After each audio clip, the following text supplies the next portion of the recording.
we together are helping authors market their books in a way where they get exposure every single month. You found the Live Local Marketing Podcast, where business owners share their knowledge about what's working in the market today. Welcome. Thanks for joining us for the Business Owner Podcast. Today we're with Miss Lynn. Ma'am, how are we feeling today? I'm good. How are you? Doing good. I'm excited about these answers.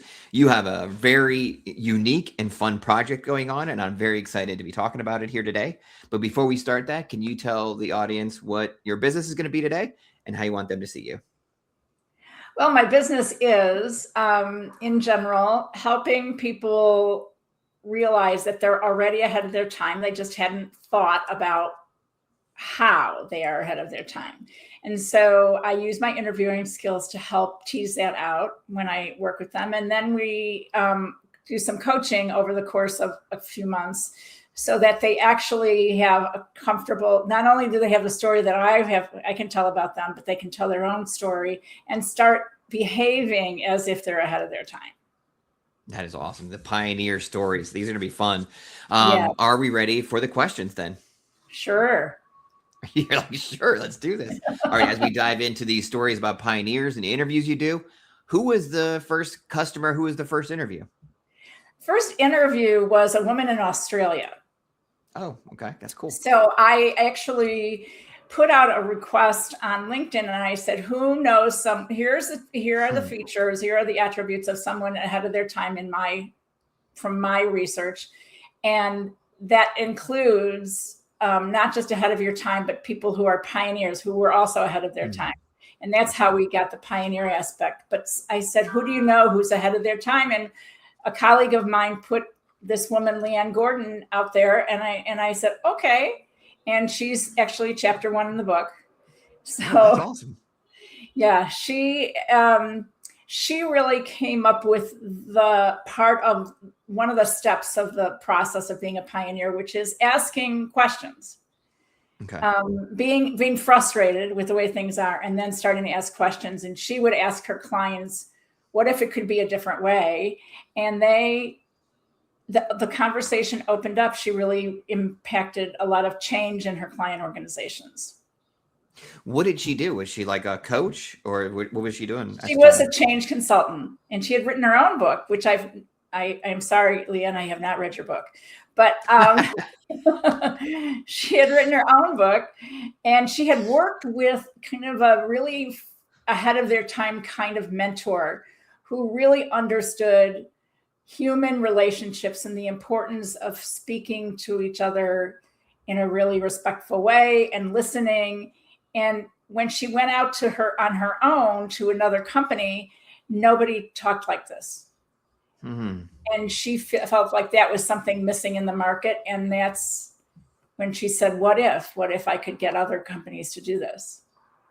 How did that first interview go? Was it fairly smooth for you? Did it go really well, or it was a little bumpy? Did you kind of fill out some of the questions? How did it look? That is a great question, Billy. It was very linear. So I had 10 questions. I said, I'm going to ask you 5.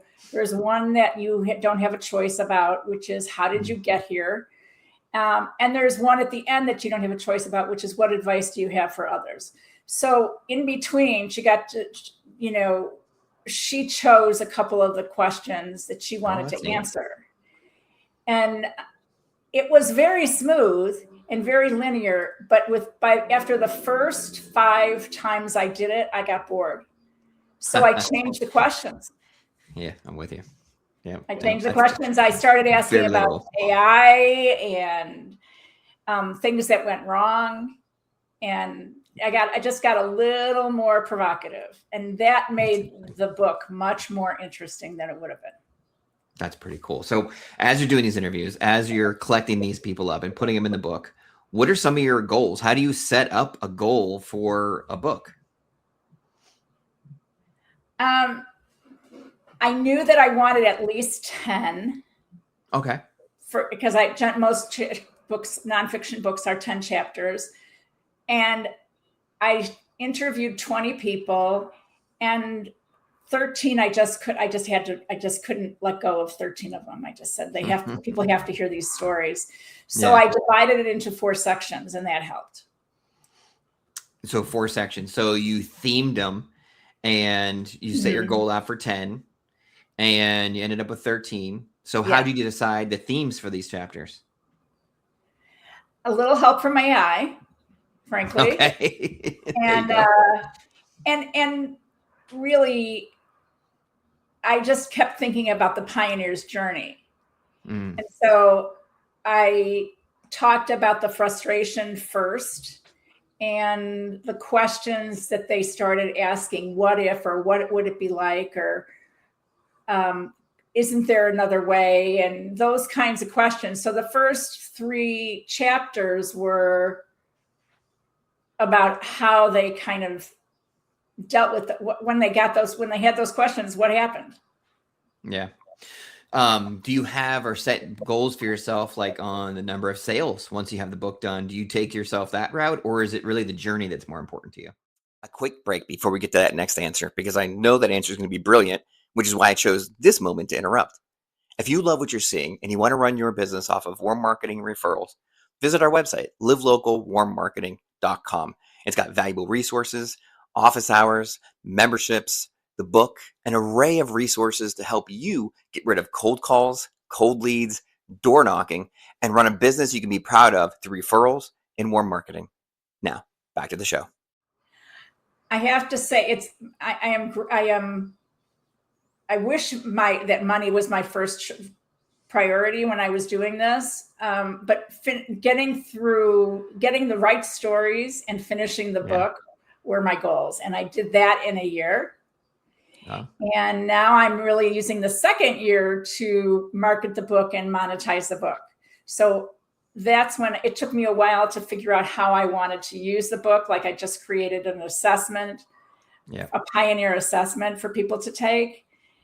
That's kind of the beginning of the process of coaching. Like what stage of pioneer are you? All right. That's pretty cool. That is neat. Okay. So as you're meeting these people, let's call them referrals because you have a bunch of interviews. How did you get introduced? How did you get referrals to the people in these interviews? That was really fun. So the whole process of writing this book was fun. I thought it was going to be really tedious and painful, and it wasn't. Until towards the end, it got a little painful. But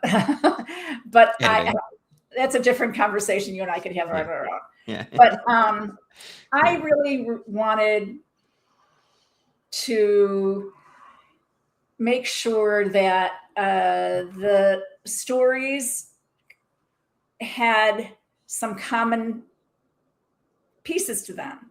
Like there was, it it helped me. I learned through AI that they all went through the same process. That's what I was not expecting that, but it happened naturally.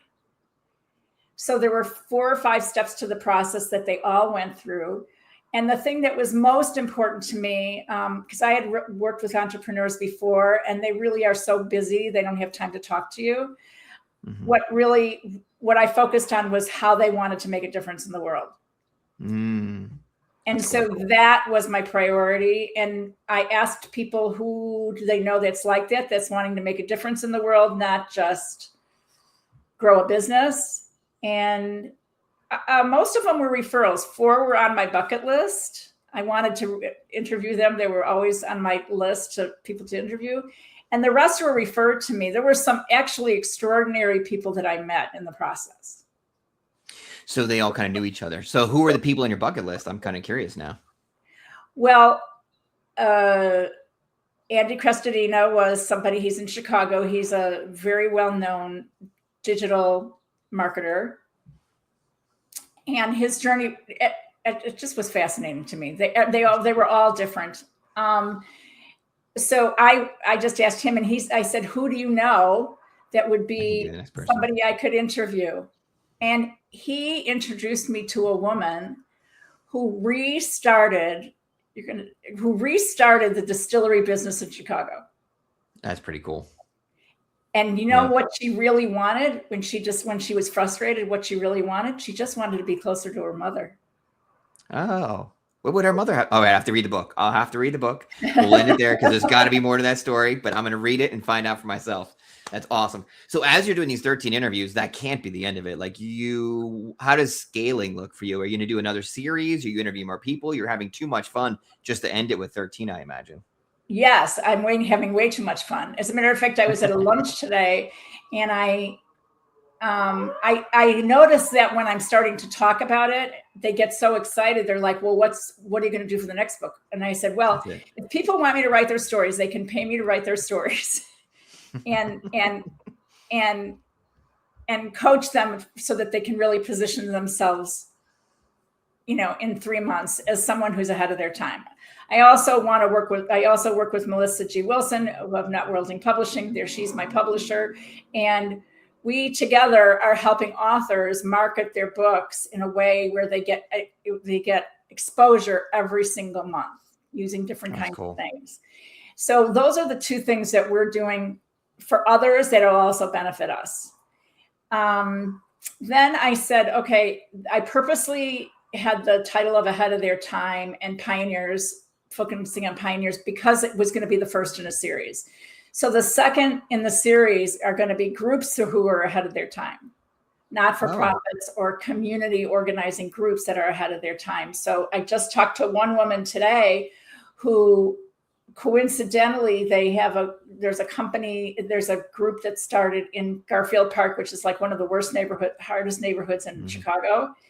And one of the chapters of my book was about an incubator that was started by an entrepreneur who decided to headquarter the incubator in Garfield Park because she wanted these people to have access to entrepreneurship. So it was just like, so it's like chapter 2 of the making a difference story. Yeah, you're never gonna run out of people. Yeah, there's always going to be more fun and adventures. But yeah, you're never going to run out of people. And there's another one where there's a particular disease that was incurable when my sister had it, and now people could live for 25 years with it. And because she said, how come there's no research for lung cancer? That's the only question she asked. The scaling part of this thing is so easy for you just because it's so much fun meeting more and more people. You can just continue doing this. Scaling's simple, where most entrepreneurs struggle with it. Right. Yeah. More books, more speaking, and more coaching. I really want everybody to see the possibility of themselves as a pioneer. Yeah. And whatever I have to do to keep that movement moving is what I want.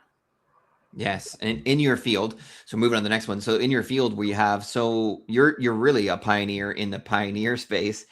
But let's ask you: are there any competitors? Are there any people that are also like similar to your space that you kind of keep an eye on, that kind of inspire you, to kind of motivate you because they're competitors?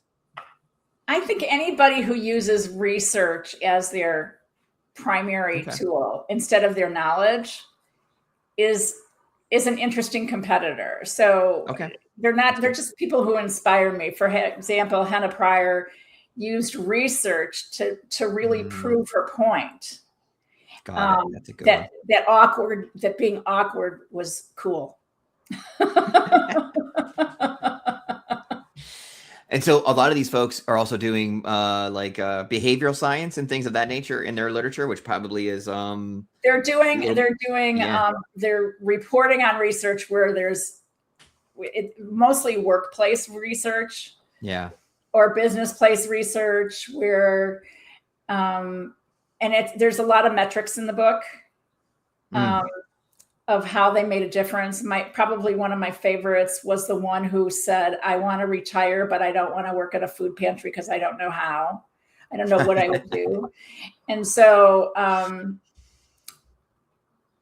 he said, I wish I could figure out how there's so much waste he was in the computer industry. There's so much waste in the computer industry. What could I do with these computers to make a difference?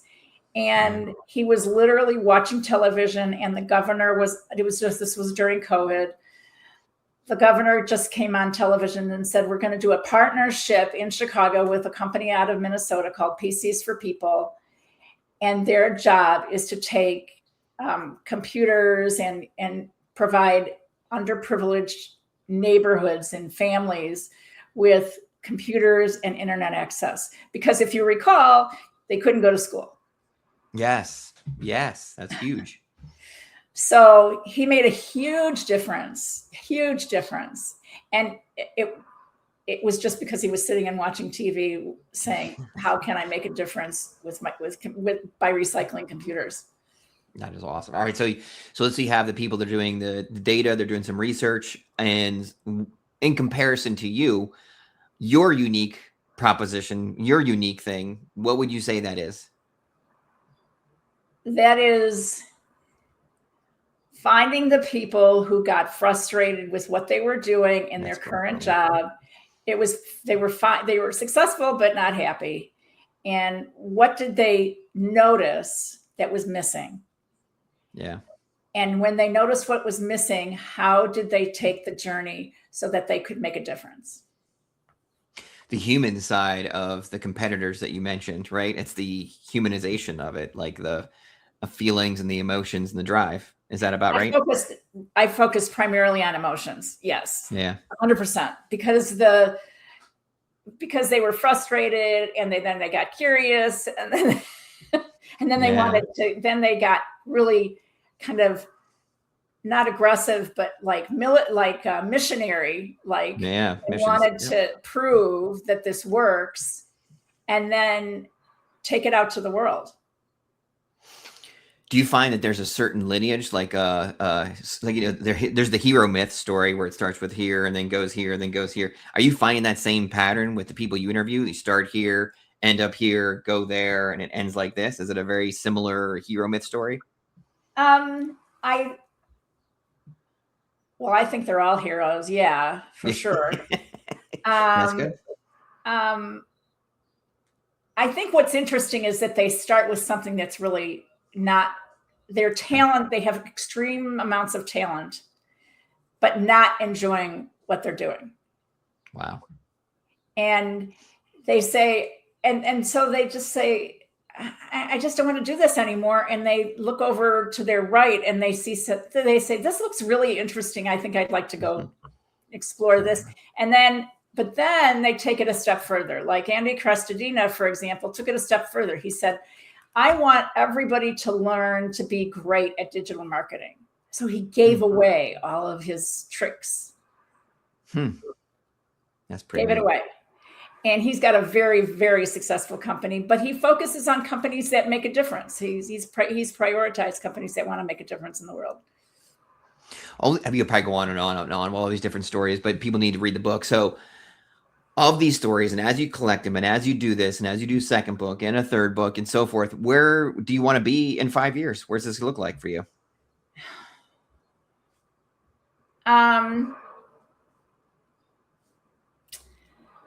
Well, I want to be known as someone who can help anybody can help anybody get to a point where they actually say they're ahead of their time. And nobody says it about themselves.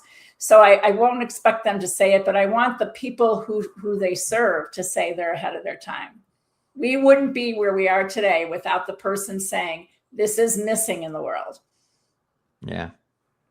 Yeah. Do you ever find that pioneers don't actually identify themselves as pioneers? No, they don't identify as pioneers. Actually, at the beginning I just wrote a LinkedIn article about that. Every single one of the pioneers I interviewed said, I don't really see how I'm a pioneer. And actually, the one person who didn't think of themselves as a pioneer, I didn't put in the book. Really? That's interesting.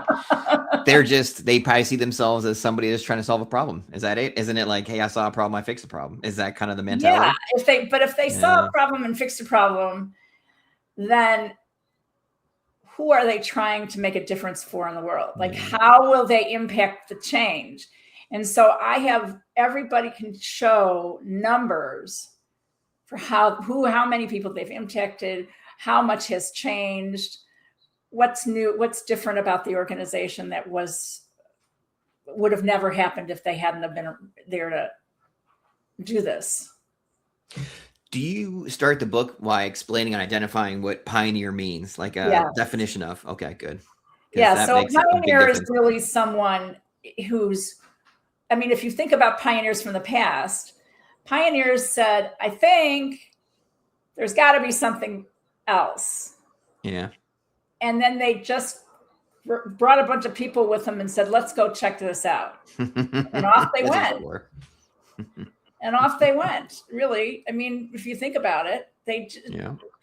But I've now heard people say that someone is ahead of their time. Like in ahead of their time is something you think about in retrospect. Yeah, it's true. Like that's true. My mother was ahead of her time for mainstreaming special needs kids in education. Didn't exist. She had to have it for her child. She fought for it and got it passed. And now it's an expectation. And so the bones are still in your body. Like you still have that DNA. I still have that DNA. It's gotten a little personal for me in some ways. Yeah. But I really believe that if you ask the question, what is another way? What's another way? Something opens up. It shows up for you that you're not expecting. That's amazing. All right. So I'm going to get the book. I need to read this thing because I want to be a pioneer. I want to I want the mentality. That's really what it comes down to. I'm jealous of the mentality, like what it takes to ask yourself and reframe your mind. So that way you become a pioneer solving problems. But so where can people get the book and find out more information about you? They can get the book on Amazon. So the name of the book is Ahead of Their Time, Pioneers Who Seize Tomorrow Today. It's on Amazon. You can get it in ebook form or you can get it in paperback. Eventually by next year, there's going to be an audiobook. Oh, sweet. And there's going to be a hardcover. I really want it to be a gift. So within the next couple of months, I have all the hardcover material ready. I just haven't produced a hardcover book. So I want it to be a hardcover book that's a gift. And people did start buying them as gifts for other people, for people who are retired, for kids who are graduating. It's for all ages. Yeah, that's basically to open up your mind to what's possible, even if you don't know what it's going to be. The traditional book is that Dr. Seuss, What Things Would Come. So we're going to swap that out and we're going to start doing Lynn Miller's Pioneer book. Dr. Seuss has had his time. We're good. Let's swap this out and do your book instead. I got that book for a relative of mine who graduated. Yes. The Places You Will Go. The Places You Will Go is the name of the book. And I got that for one of my cousins. That's cool. Now you have this one. We're going to do this book from now on, the Pioneers book. Same idea. I mean, same general exploration. Yeah, that's cool. It is. So I definitely see myself. That's neat. I could probably ask more and more stories and hear all the different tales, but I want to get the book and read them for myself. And there may even be a part 2 once I get done with the book. So that way we can come back and tell more stories and talk about it even more. That would be wonderful because it's going to be awesome. Because my whole thing has always been impact. So I just wanted to say, okay, instead of one person making an impact, how could I create how could I tell a story about communities that were creating impact? That's amazing. Ma'am, this is a fascinating conversation. It could go on for hours and hours. Thank you. We appreciate your time and your information and all the mindset shifts that I'm sure the audience is like, all right, now how do I become a pioneer? So all of us are now thinking differently because of you. And we appreciate your help today. Thank you. And if authentic, practical marketing resonates with you, be sure to visit livelocalwarmmarketing.com and learn to grow your business on Warm Marketing Referrals.